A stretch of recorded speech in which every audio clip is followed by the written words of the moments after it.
Apocalipsis. Capítulo 1. Pastor Eliseo. El Apocalipsis. Clase 8. Apocalipsis. Capítulo 1, versículo 2. Que ha dado testimonio de la palabra de Dios y del testimonio de Jesucristo y de todas las cosas que ha visto. Que ha dado testimonio de la palabra de Dios. La Biblia hace referencia a que el Señor Jesús realizó todo perfectamente para cumplir la voluntad de Dios y recuperar la manifestación de su gloria, ya que el primer hombre, Adán, la había perdido por causa de su desobediencia al mandato divino. Juan comienza la redacción del libro expresando 3 testimonios que complementan la manifestación de Jesús en diferentes etapas para recuperar el control sobre los hombres.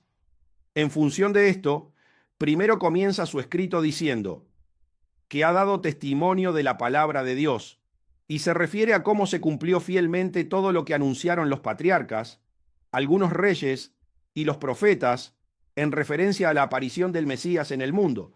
También hace referencia a las vivencias de algunos hombres que fueron elegidos para llevar a cabo el plan oculto que Dios diseñó para confundir a sus enemigos y que cuando Jesucristo fuera enviado a la tierra, pudiera recibir la revelación a través del Espíritu Santo y saber cómo proceder para vencer a los adversarios del reino de los cielos. El engaño de Jehová, que destruyó al reino enemigo. La rebelión de Lucifer obligó a Dios a obrar nuevamente a través de la totalidad de su esencia, ya que el Creador está presente en cada uno de sus seres creados. Por lo tanto, cuando ellos pecan, lo fuerzan a obrar en contra de su voluntad.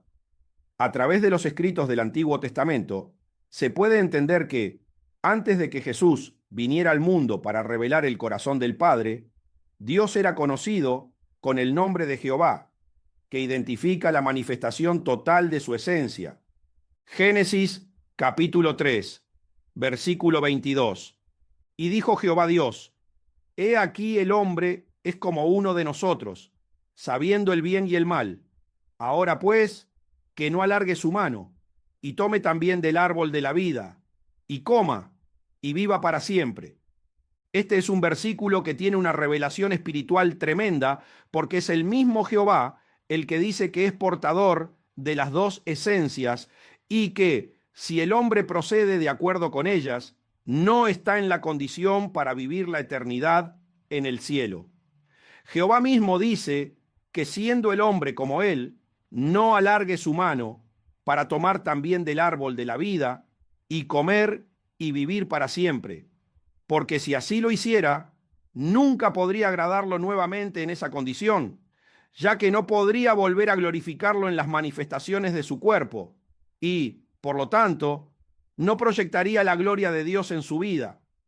Por ese motivo, era tan necesario que viniera Jesús, porque Dios no quería vivir a través de sus 2 esencias. Jesús era el único que podía vencer con el bien la esencia del mal y permitir que Dios volviera a ser totalmente luz y manifestarse nuevamente como el Padre de la creación. Jehová, mientras obró bajo esa doble naturaleza, utilizó el mal para lograr un propósito bueno en beneficio del plan redentor. El reino de las tinieblas sabía que, mientras Dios actuara a través de toda su esencia, tendría asegurado el control del mundo y que los hombres no tendrían ninguna posibilidad de salvarse. Sin embargo, no se percataron de que Dios estaba obrando precisamente de esa manera para confundirlos, mientras seguía desarrollando el plan de salvación a través de sus siervos elegidos. Con toda esa información oculta, cuando Jesús viniera al mundo, a través del Espíritu Santo, podría discernir correctamente la estrategia para vencer al diablo y consumar el plan de Dios para redimir a los hombres. Jesucristo vino al mundo a solucionar la gravísima situación que quedó después de la rebelión de Lucifer y de la desobediencia de Adán. La batalla en Dios entre sus 2 esencias debía resolverse para que nuevamente se manifestara únicamente a través de su esencia buena, la que determinó cuando dijo: sea la luz, para establecer su personalidad. Para llevar a cabo el plan, Jehová Dios utilizó a sus patriarcas reyes y profetas con el propósito de desarrollar la estrategia con la que iba a derrotar al reino de las tinieblas.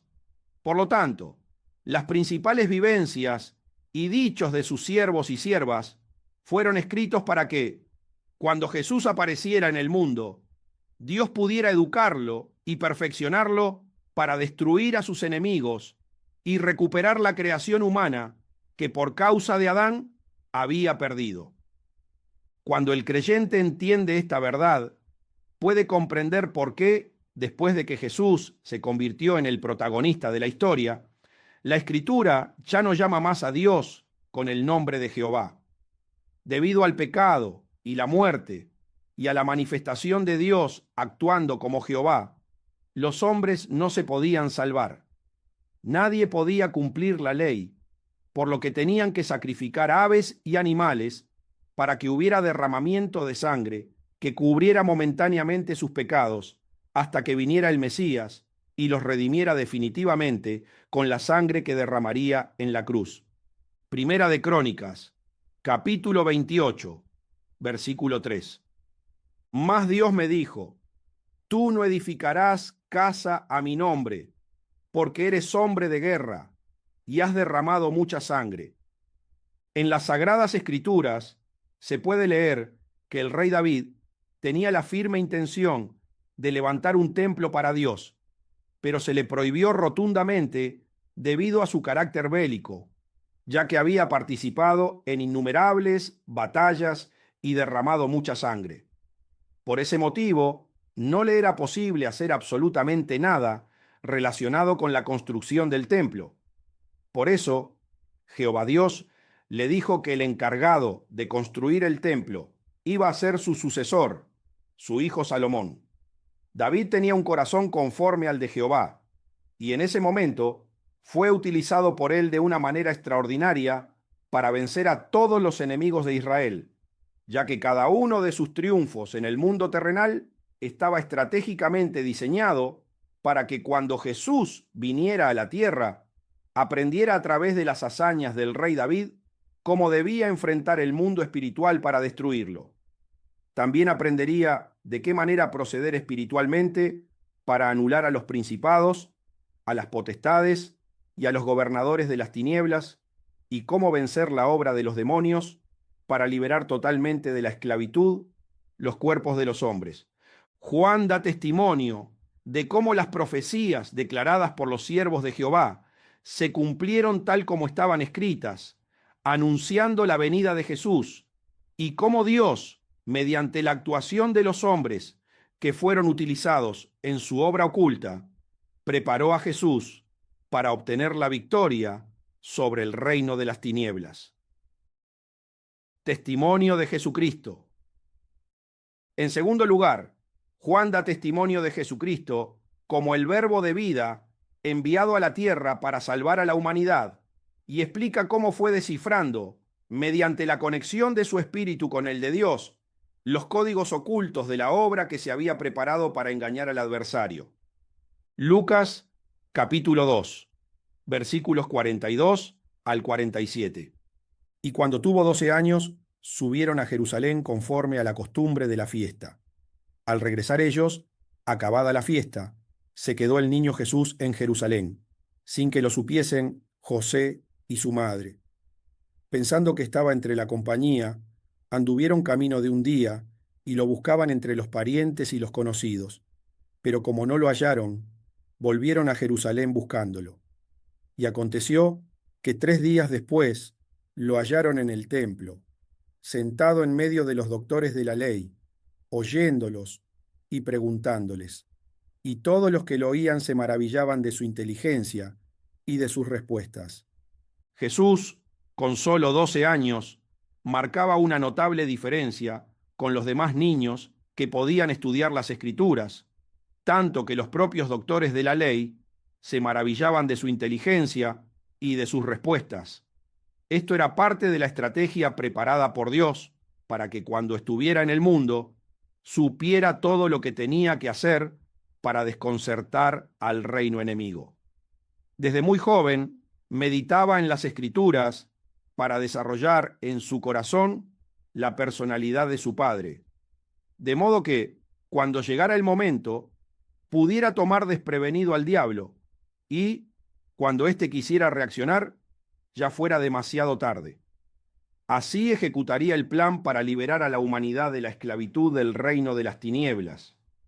Mediante la meditación de la palabra, Jesús supo prepararse para prevalecer sobre todas las obras del enemigo y cumplir la voluntad de su Padre, cuyo principal objetivo era que su Hijo se convirtiera en el Cristo.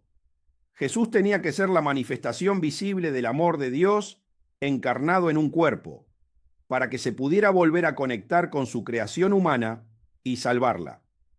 Juan, capítulo 3, versículos 16 y 17.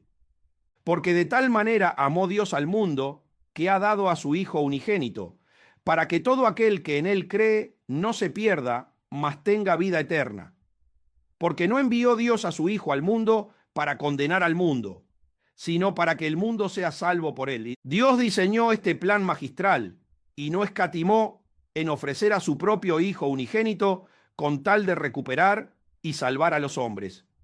Para ello, determinó que padeciera toda clase de sufrimientos e incluso la muerte corporal por amor a su creación. Quería ofrecer a todos los hombres la posibilidad de arrepentirse de sus pecados y que pudieran volver a conectarse con su espíritu para formar parte de la familia celestial. Es fundamental entender que Dios no tiene enemigos humanos. Son los hombres los que deciden volverse enemigos de Dios al rechazar el mensaje de redención que trajo al mundo a través de su Hijo. En ningún momento Dios preparó el proyecto de la creación universal con la intención de condenar al hombre, sino todo lo contrario. Fue por amor, con el deseo de que pasaran la eternidad en su reino junto a Él. Por tanto, el hombre que no recibe la salvación es porque no supo apreciar el amor que su Creador le brindó y rechazó la gracia divina. De todas las cosas que has visto. En tercer lugar, el apóstol Juan relata que da testimonio de todas las cosas que ha visto para confirmar la deidad de Jesús y cómo manifestaba en su vida las señales que solo Dios puede realizar. El Señor Jesús demostró tener la autoridad y el poder para enmudecer los vientos, calmar las fuertes olas, caminar sobre las aguas, multiplicar panes y peces, atar principados y potestades, pasar por lugares inhabitables, por la presencia de hombres gravemente endemoniados y hacerlos totalmente libres.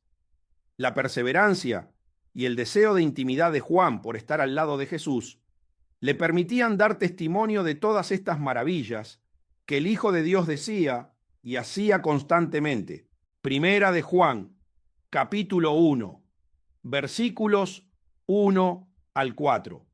Lo que era desde el principio, lo que hemos oído, lo que hemos visto con nuestros ojos, lo que hemos contemplado y palparon nuestras manos, tocante al verbo de vida, porque la vida fue manifestada, y la hemos visto y testificamos, y os anunciamos la vida eterna, la cual estaba con el Padre y se nos manifestó. Lo que hemos visto y oído, eso os anunciamos, para que también vosotros tengáis comunión con nosotros.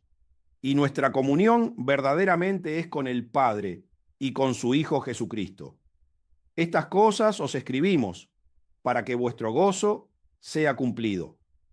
En otra carta escrita por el mismo Juan, confirma que él daba constantemente testimonio sobre las maravillas que realizaba Jesús cuando estuvo en el mundo predicando el Evangelio del Reino. Una vez que Jesús tomó el protagonismo, ya no es necesario hablar de las proezas o las situaciones que vivieron los hombres que fueron relevantes antes de su venida. Absolutamente nada tiene relevancia si no se tiene al Hijo de Dios como centro del mensaje. Primera de Timoteo, capítulo 2, versículo 5. Porque hay un solo Dios y un solo mediador entre Dios y los hombres, Jesucristo hombre. Solo a través de Jesús los hombres pueden encontrar la comunión correcta con el Padre Celestial. Él es el único mediador para lograr la comunión verdadera. En consecuencia, Juan concluye esta parte de la redacción diciendo: para que vuestro gozo sea cumplido. Solo a través de Jesús los hombres pueden recibir el Espíritu Santo, obtener la naturaleza divina y meditar en la palabra para desarrollar la personalidad de Dios y vivir por la gracia divina. Sin Jesús es imposible alcanzar el gozo genuino que permite al hombre alcanzar la salvación y entrar en el reino de los cielos.